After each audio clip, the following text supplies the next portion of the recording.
Hello and welcome to Let's Talk Horse Business. It's me, George, your host, and today we're going to be sat down with Kallum. Kallum is my brother, and I brought him on the show to share with you exactly how you can go about getting started with your business. Now, Kallum isn't in the equestrian industry, but he clearly demonstrates the key steps from going right from not being sure about where you're going all the way through to actually physically starting a business. So please sit down and enjoy the show.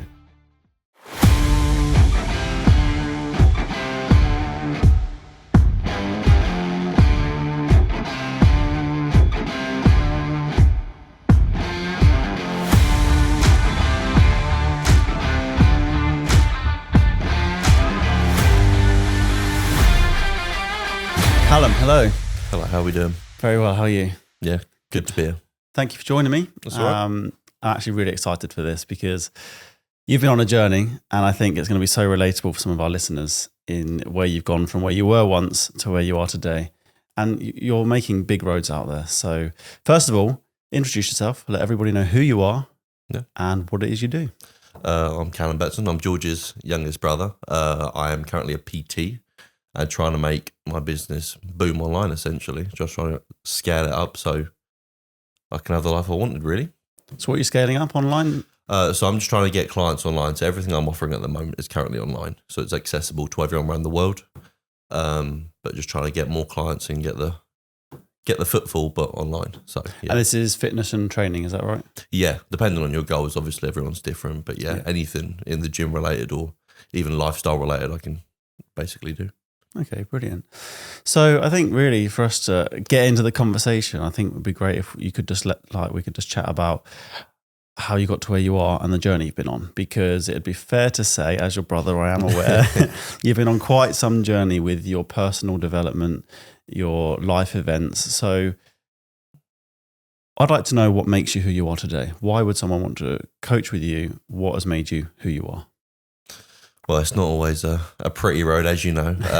Suffered with a lot of mental health issues as a child, essentially. I mean, they're still there present today, but I'm a lot better at dealing with them. But that is mainly due to the gym. It's sort of this thing that's stable that I've had my whole life, and it's given me that structure, really, something to push for. And I learned that it was something that I needed mainly for sanity, but also obviously for physical health.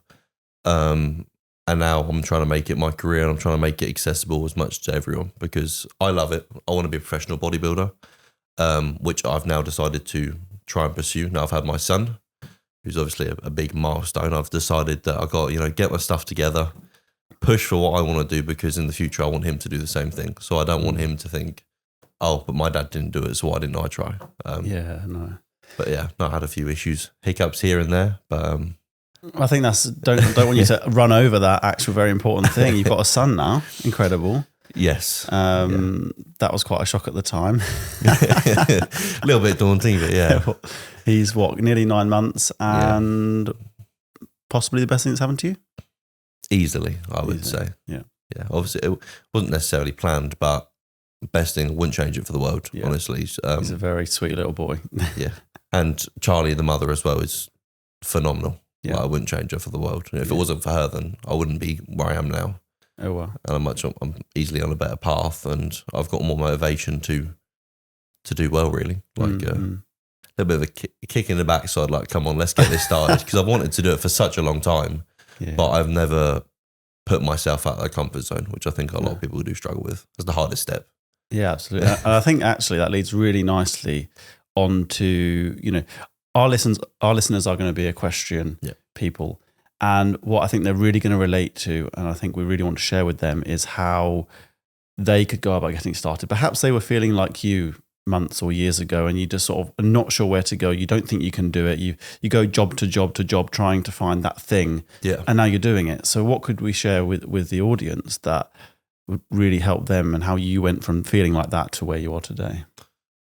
I'd say a lot of that feeling is still currently present, but I've got a lot more motivation, and I've got such a good support system around me. Like, I've got yourself, I've got Charlie, who really believes in me and gives me that, that faith in myself that I can do this.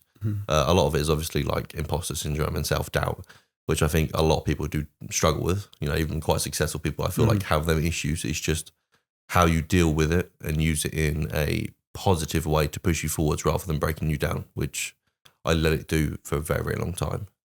What was the turning point though? What was it within you that changed? It was an accumulation of conversations really with Charlie.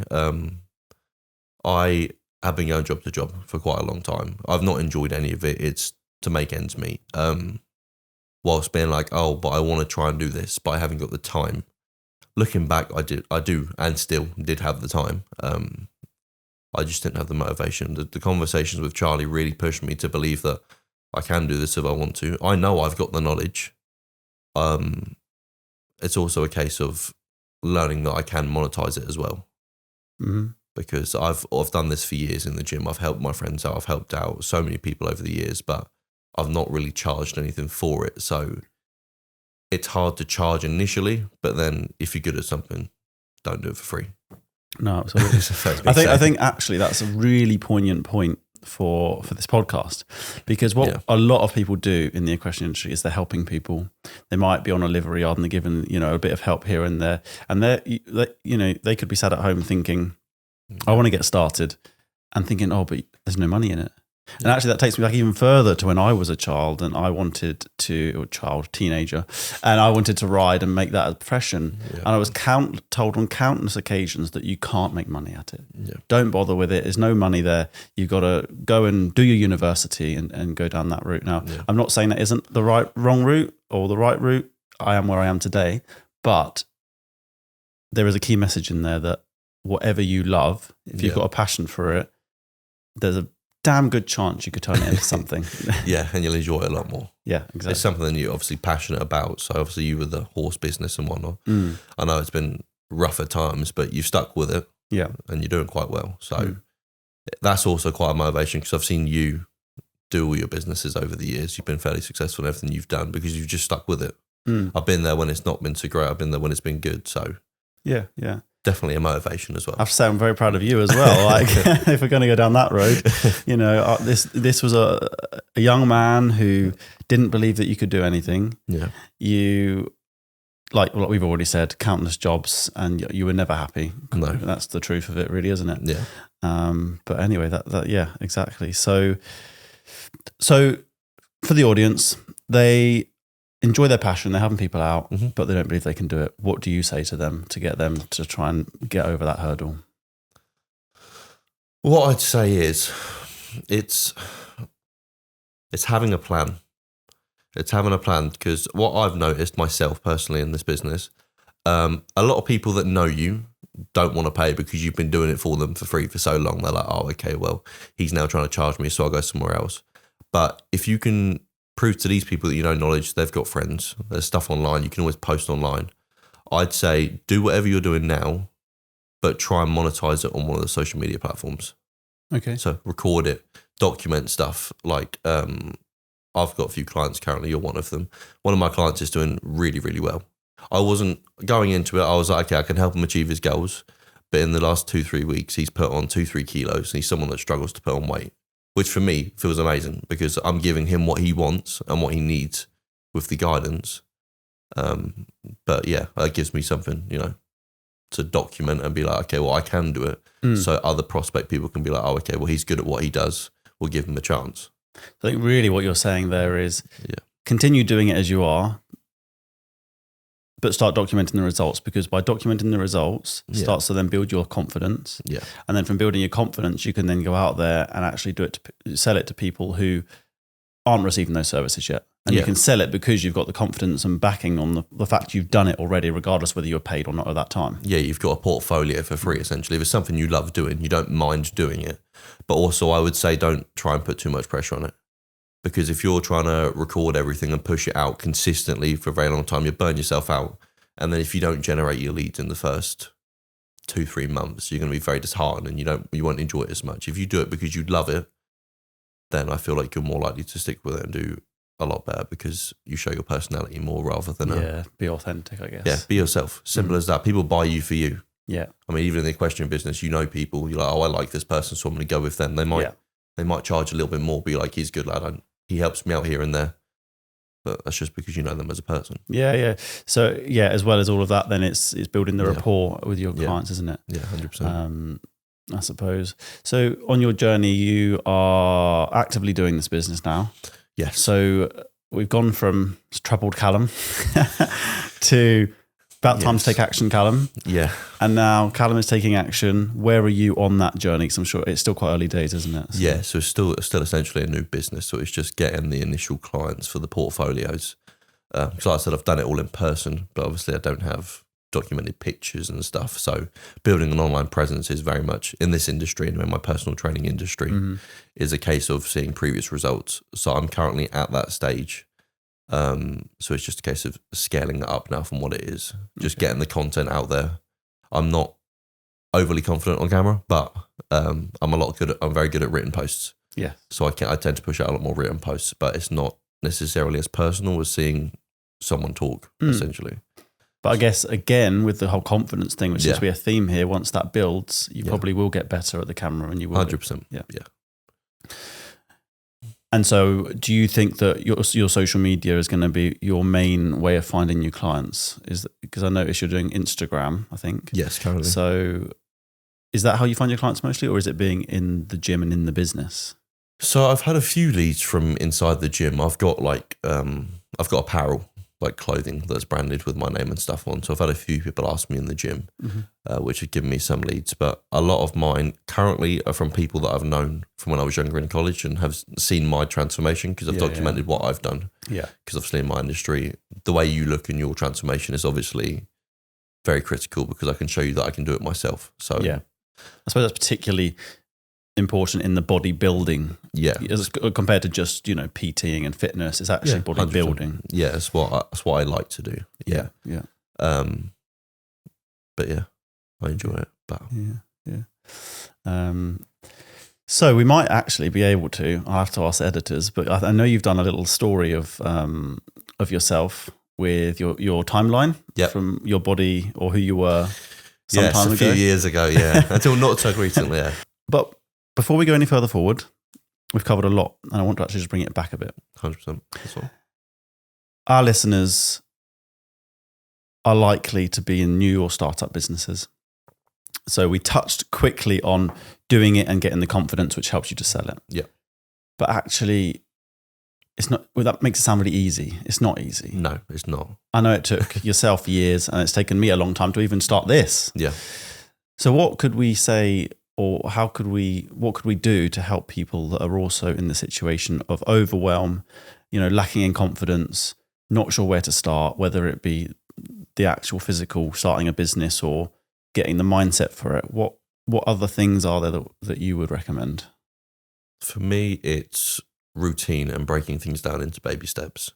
Because if I say I've got to record 12 videos, that's quite daunting. But if I say I can do 1 or 2 every few days, that's fine. It gives me time to break it down into smaller steps. But also I would just say anything is better than nothing. Wrong steps are better than no steps at all. So as long as you're doing something proactively, doesn't have to be 20 stories a day or a post a day to begin with. It doesn't have to be, just something is better than nothing. Yeah, no, I agree.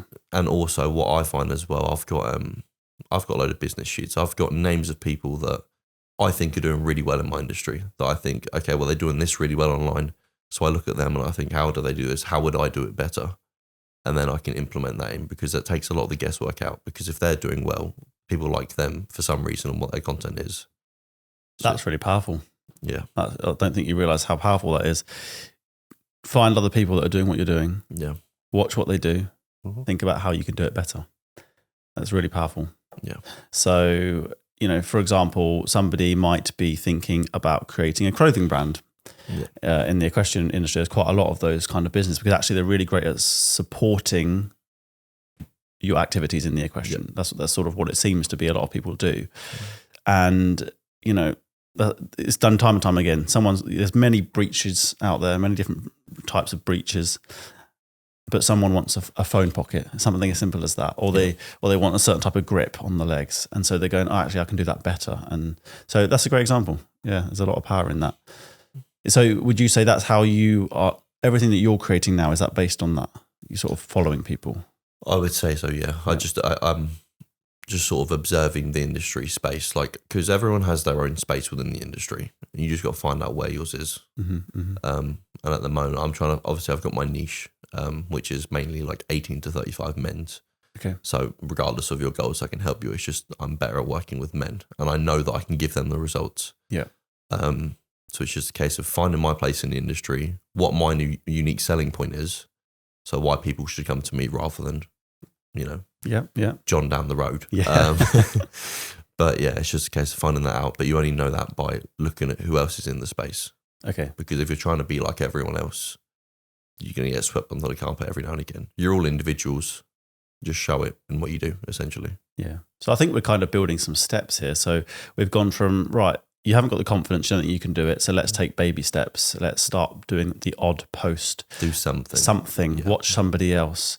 Then we're saying, okay, so now you've got that idea, or you're making progress on that. You can see momentum. So who is now your client avatar?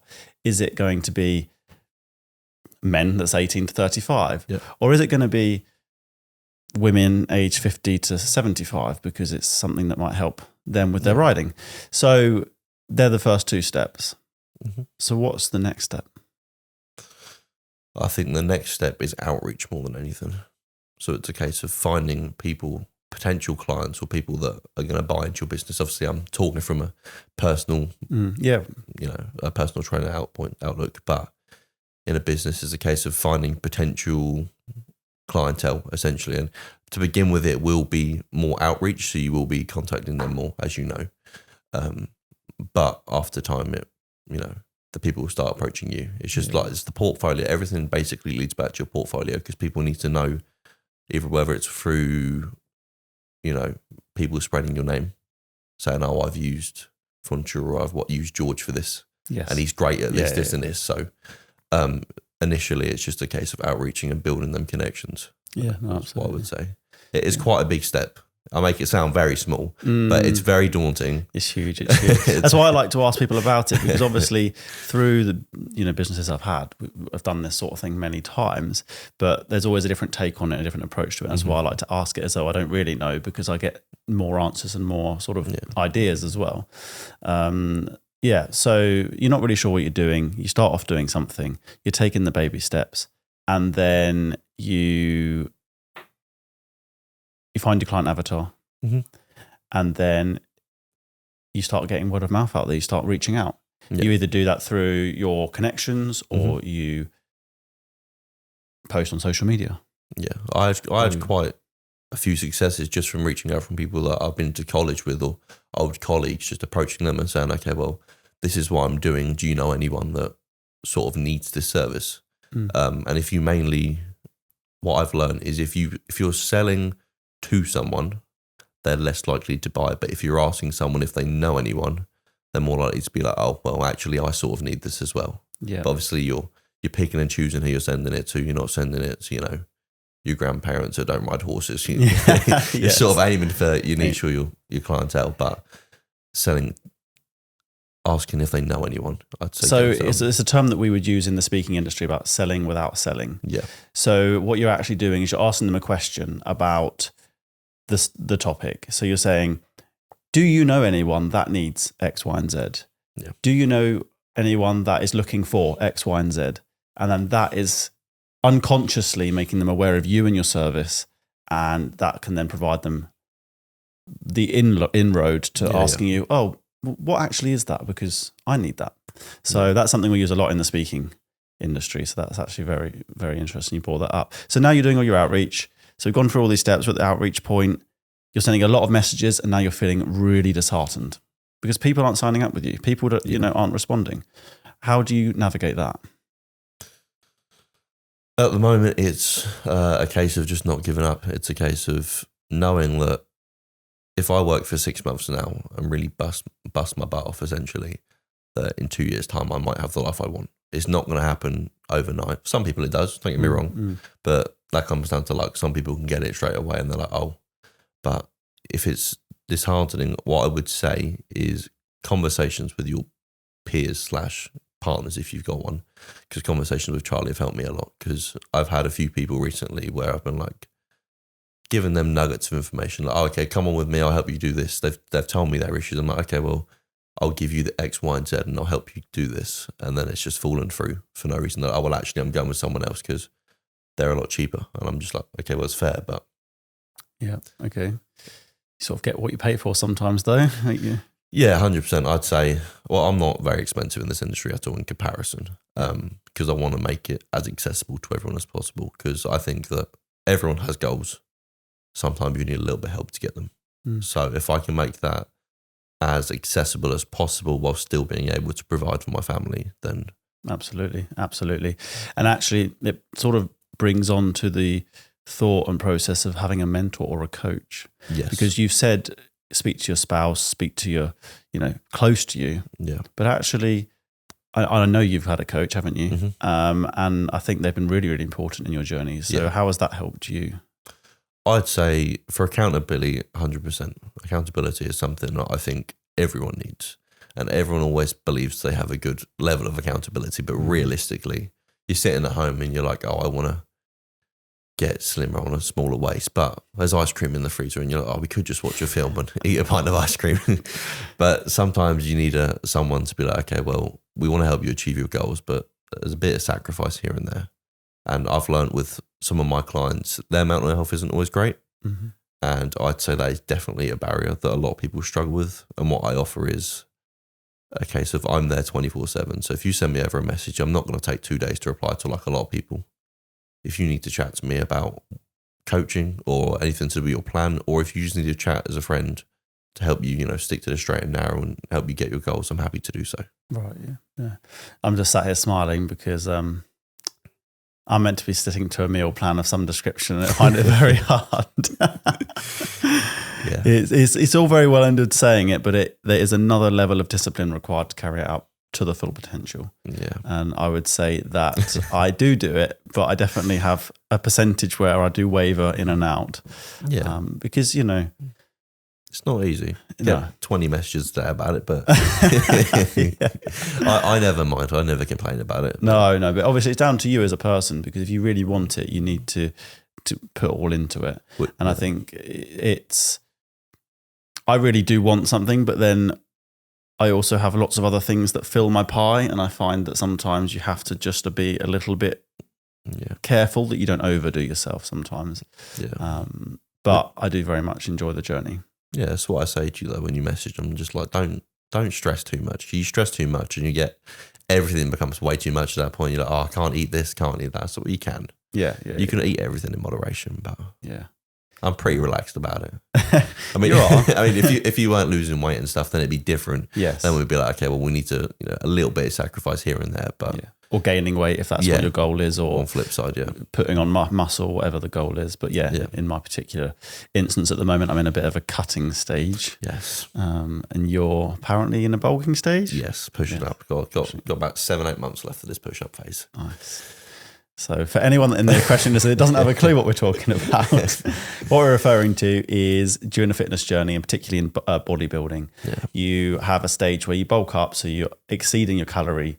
What's the word? Getting fluffy. You're eating too much, basically. Yeah, in a surplus. And then over a period of time, you'll then cut that back to then see the gains and the muscle growth that you've achieved. I'm not on I suppose I'm on a slight cut, aren't I? You're on a big cut. Oh, I'm on a big cut. That's why I'm always wanting the nice chocolate cake. You're on a big cut, a bit self-inflicted, but yeah. So yes. So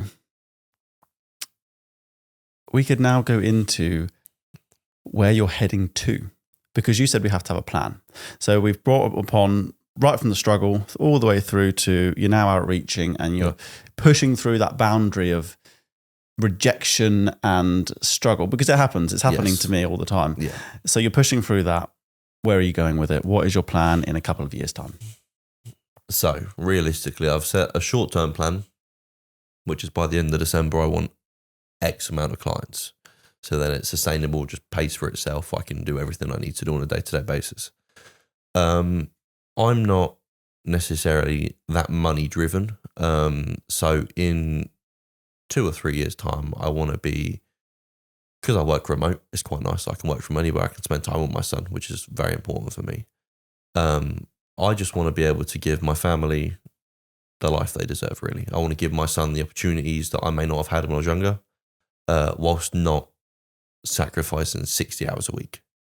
I want to be able to spend the time. I want to go to the football matches. So that is very much a priority for me. So mine's a case of growing my business enough that it's sustainable, which is why I don't charge too much currently. But I'd also prefer to have a smaller clientele because I very much enjoy the personal aspect, the case of getting to know you, having these conversations, and you sending me a message once or twice a day. Whereas I feel like when I get to 40, 50, 60 clients, realistically, if they're messaging me once a day, that's taking up a lot of my time.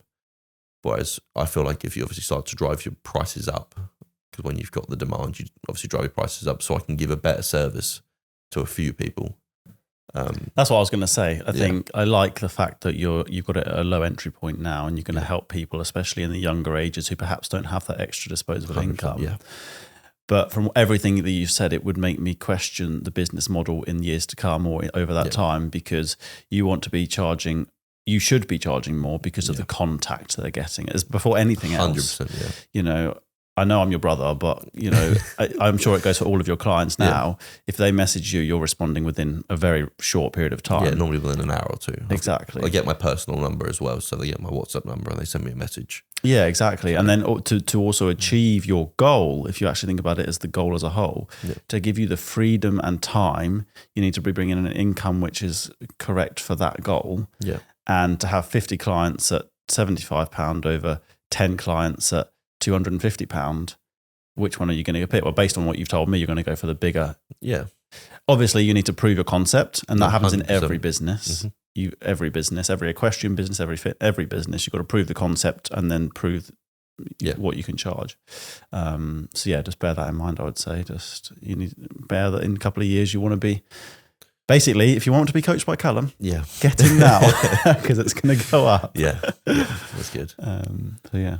But that's also what I've struggled with a few of my clients is the fact that obviously I don't charge that much for what I offer. They don't feel like they have that much to lose if they go, oh, well, I don't have to do this today. I don't have to do that. Whereas I feel like when you're paying a little bit more for a service, you're a lot more accountable because you think, well, okay, well, I've paid all this money. I might as well do something with it now. Absolutely. So that's why I feel like in the future, when I've got these, these loyal clients that are doing well, they won't mind so much pushing up the prices a little bit here and there because that if anything, that gives more accountability. No, and I think you again hit another nail on the head there.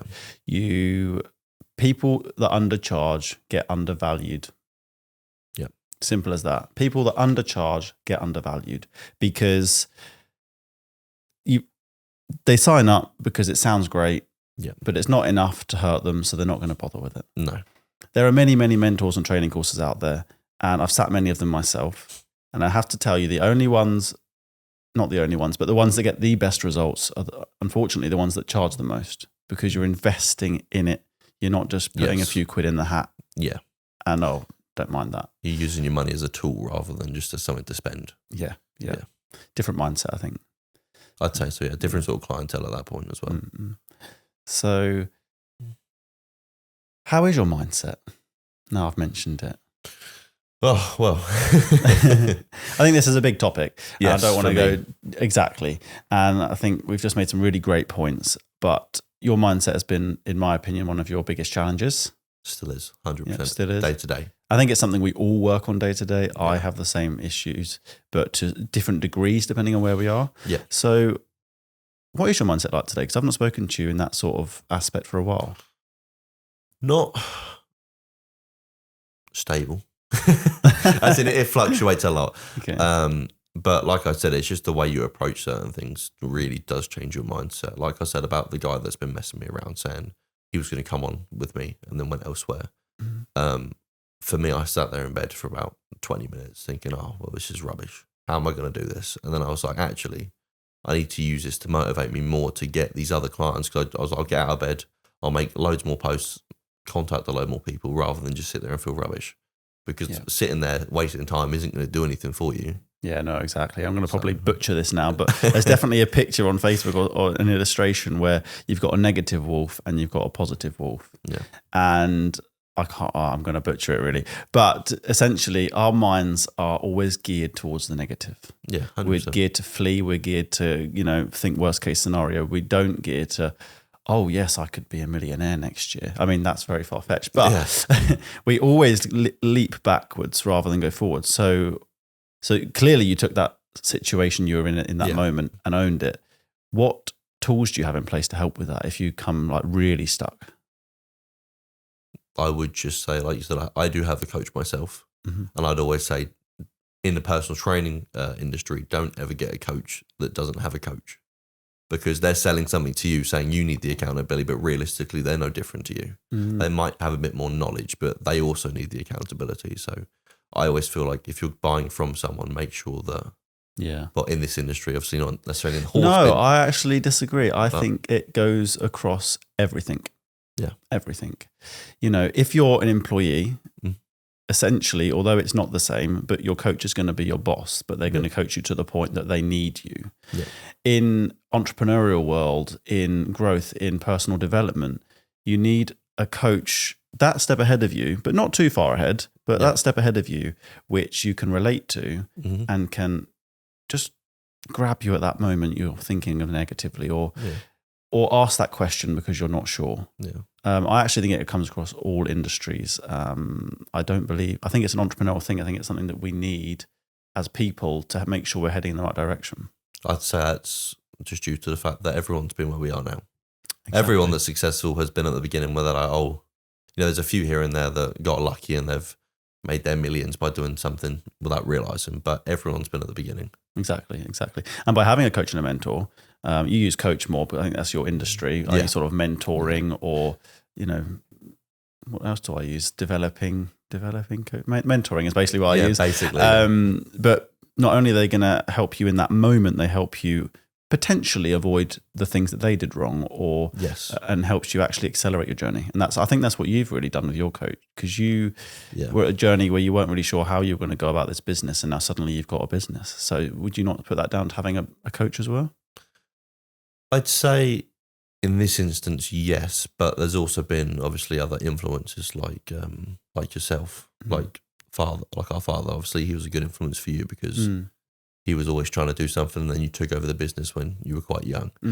But I'd say at this very moment, he's quite good because obviously I can chat to him and he can help me with this aspect of things. Hold on, you're not talking about dad, are you? Isn't your dad?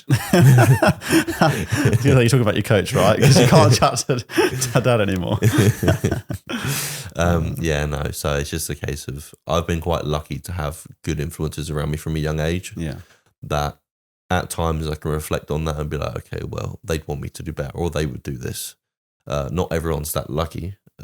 So that's where I think that the coach does come into play, because I can send them a message and be like, okay, well, I sort of want to do this, but I'm not really sure how to go. Yeah. And they'll be like, okay, well, I've done this before. I've done it this way. This worked for me. This might not work for you, but we'll give it a go and we can tweak, because they're unbiased. Yes, exactly. We always, you make posts, you make podcasts, you're a bit self-critical at times, whereas you need someone that's in the corner being like, oh, maybe change that. That too. And also go, oh, you can bloody well do it, get on with it. Yeah. Because I've been talking about doing a podcast. Well, I have done a podcast, but then I stopped and was umming and ahhing about where I'm going to go with it. And then it was just having somebody in the team, having one of my mentors, having somebody around me who goes, what are you waiting for? Yeah. Oh, well, I don't know. And you go, actually, of course you can do it.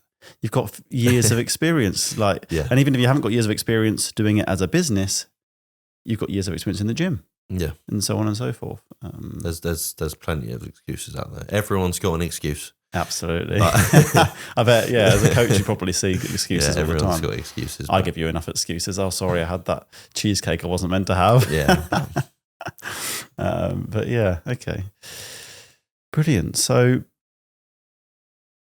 we've gone all the way through here we've gone through a bit of a sequence, really, a bit of a business plan, if you like. So we've gone from not knowing how to start, doing it, not charging, all the way through to finding your avatar, watching other people and improving it, making it better, because we don't always have to recreate the wheel. We can just do something different. No, everyone's wheel is different. Exactly. We've got our avatar, we've got our outreach, we're now trying to get clients, but they're rejecting us, but we keep pushing, and we use our coach to help us if we're struggling with that. Yes.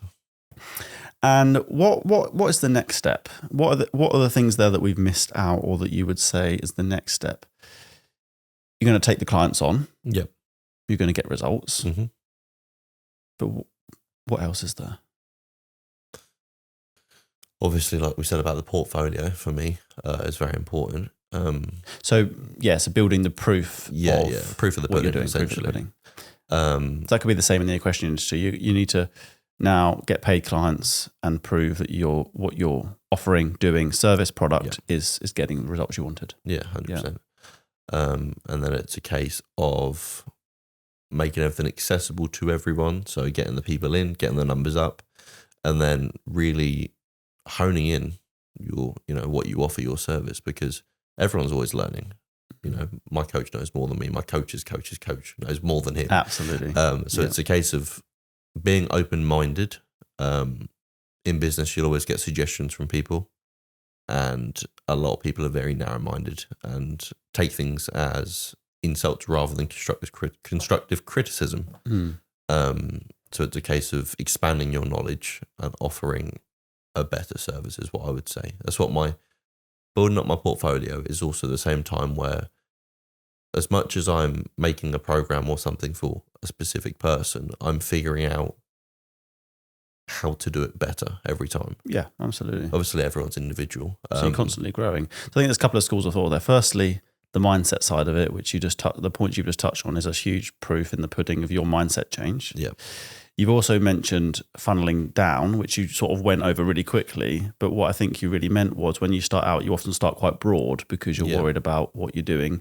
I'm targeting everyone. And actually, as you start to see proof, you'll naturally come down a funnel to, this is exactly who I want to be targeting. Yeah. This is what it's good for. I can get them the best results. I can give them the best service. Exactly. Because I feel like a lot of people, when they start business, think, I'll give it to everyone. Whereas realistically, more people are going to go past it than if you specifically say a certain type of industry or person. Yeah. So I've said on a lot of my posts, I'm using very casual language. So I say lads, because in the gym, we're chatting, we're all friends. Mm-hmm. Whereas if I just said, are you? I feel like I would get nowhere near as many clicks, essentially. I suppose you still get seen by many people, but you're not going to get the conversion rate. Yeah, or the interactions, really. Because people will be like, it's very vague. If you're very vague, a lot of people are just going to scroll past it. But as people feels like it's targeting them, or they can relate to it in any way, then it's a lot better. Relatability and story really sells. Yeah, I'd say language as well. Mm-hmm. If you speak to someone like a robot, or if you're selling constantly, people aren't going to do very well with you. They're going to be like, okay, they instantly get defensive. If I get a DM and someone's like, hi, how are you doing? Saw your profile. Do you want to buy my course? And I'm just like, maybe not. But if they have a conversation with me, they're like, oh, okay, what do you do? Are you enjoying it? How can I help you, essentially? So it's actually, and this is actually a conversation we've had, it's about using the right language and process for your target client. Yeah, we speak about this quite a lot. And so one of the examples, we might as well say it, one of the examples is you were doing a post. I think you've posted it now. You have posted it. Mm-hmm. And you used the word something like, if you're looking at hiring a coach. Yes. Now, for me, in the way that I think and do business, I think that sounds very salesy, because you're talking about hiring, you're talking about buying. Yeah. But for you didn't say that. Yeah. So initially I said, I believe it's something along the lines of, is it time for a coach? So that was sort of I'll bring you in. So I've started off initially saying, is it time for a coach? Do you need a coach? And then I've listed a few things. And then I've said, okay, well, if you think you need a coach, when you're hiring a coach, you get this. So I didn't lead with it. So I feel like it's a lot more, you're invested at this point. You've read through a paragraph or so. Okay. You've not just scrolled past. I wouldn't initially put hiring in the picture, because everyone says hiring and think, oh, he just wants money. Interestingly, though, your point, the way you've explained it is great. But your point actually to me is that your client avatar would also talk that way. Yes. So if I said to someone in the gym, have you ever thought about hiring a coach or getting a coach? They always just think money straight away. Yeah. So a lot of people just say, how much is it? Mm-hmm. I've sent out so many messages, and how much do you charge? They're not even asking necessarily what I offer, what I can give them of value first. It's a case of, how much is it? Interesting. Which I feel like as a business, you don't want to say prices initially because they don't know what they're getting from you. Mm-hmm. When you show them the value that you can have or provide them, like in a transport business, if you can do, internationally, they just say how much. Mm-hmm. So, well, speak to me, get to know me, let me get to know you and your business, build that rapport, and then price isn't anywhere near as bad. Absolutely. And I think that does come down to your demographic because it clearly, particularly right now, maybe it will change a little bit, but you're quite younger people and it was all about how much is it, what does it cost? Everyone, financials at a young age because of who they they don't are. have that much as well. Exactly. Which is also why it's a lower price point. Absolutely. But if you were coaching, let's say you're 2 years down the line and you're coaching and you've proven that you can do this, this and this, and somebody really wants to be that bodybuilder that you've just won that competition for, they're not that likely to say how much. It's going to be because they see the value. They already know. They know. Oh, I know you can do this for me. Whereas self-doubt or doubting in your coach is not something that you don't want. Yeah. And I'd never want someone to doubt me. So that's why I say, okay, well, I can do this for you. But that's why the money's there, because I don't want you to doubt me. I want you to put your trust in me. And in my recent post, I've said that as well towards the bottom. I've said this isn't for people that aren't ready to make a change, because I can give you all the tools, but I can't, make you put that cheesecake down. Thanks, Kallum. No, I can give you all the tools in the world, but if you're not going to use them correctly, it's going to take longer and you're going to feel disheartened. But that's not because of me. I've given everything to you. I could give you a script, but if you read it wrong and decide to miss parts and then it doesn't work, then it's one of them. Yeah, no, absolutely. Awesome. I think that there has actually covered a lot to do with price pointing. Again, client avatars, getting your right place, because as you expand and grow, that's going to change for you. But at the moment, it's great to hear the reality of what it's like as you try and find new clients. Yeah. So we're getting towards the end of the session. What is your biggest tip to a generic individual about your age, not generic individual, somebody in the equestrian field, because that's who's going to be listening. What is your advice to them about getting started in business? I would say social media is your best friend. So I see a lot of like farriers or clothing brands on TikTok, on Instagram, on Facebook, and they're just posting clips. Like, they could be funny clips, they could be fails, they could be something that educational. Recording on social media are your best friend. Don't put too much pressure on it and just enjoy it.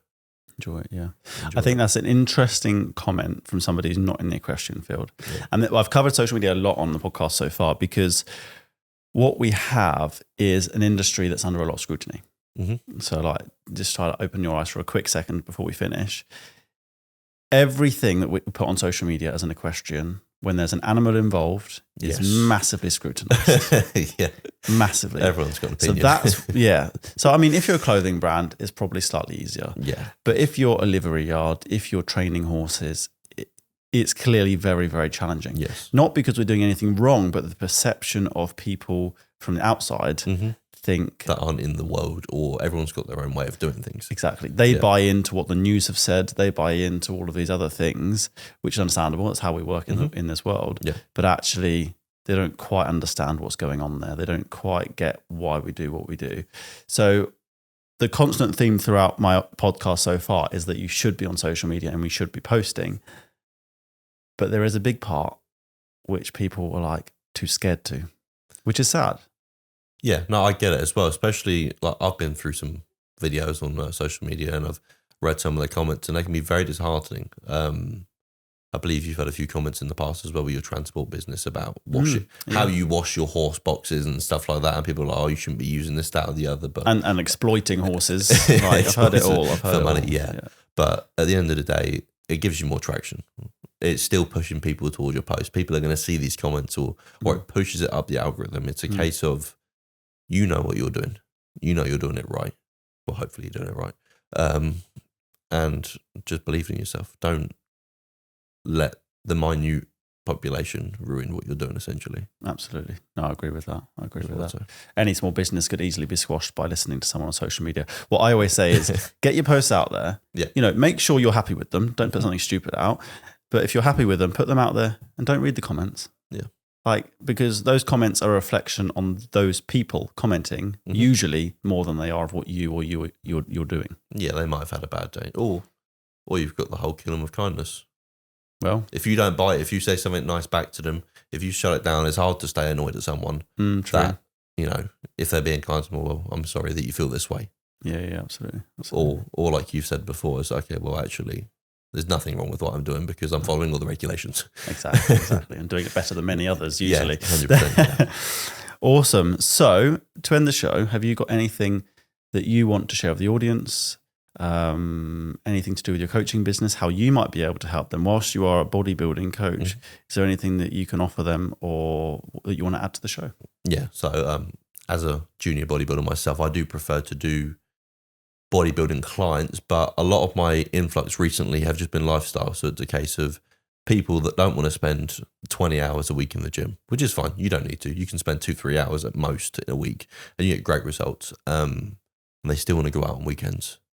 They've still got hobbies that they want to do. Okay, well, I go out with work every Friday for dinner. That's fine. You can still do that and still make great results. And you can drastically improve your life with tiny little habits, essentially. It's just a case of habit building. But yeah, so if you're interested in essentially anything with lifestyle, if you just want to get a bit healthier, I've got a few people at the moment that are fathers who are okay, well, like myself, I was sort of like when my son was born, I was a little bit overweight and I was like, I need to get myself back in shape. I need to start chasing these dreams because my son's here. He's my motivation. I want to be around for him. I want to be healthy. So if you're someone that needs help just with the first steps, feel free to contact me on anything. Social media is coached by Kallum. It should be tagged somewhere, hopefully. Yeah, we'll be in the show notes. Yeah, so I'm happy to help anyone, whether it's just a conversation or a call initially. I like to help people figure out their first steps, free of charge, free call. Yeah, brilliant. Half an hour conversation, have a chat, see what we can do for you. And if I feel like it's something that I can help with personally, then I'd obviously be happy to go into the coaching aspect. But a lot of people, it's just a case of helping them get on the straight and narrow. Brilliant. Fantastic. Well, thank you for joining me, Kallum. That's all right. It's been great to chat to you. I'm sure we'll do it again sometime. I look forward to it. And yeah, thank you. Awesome.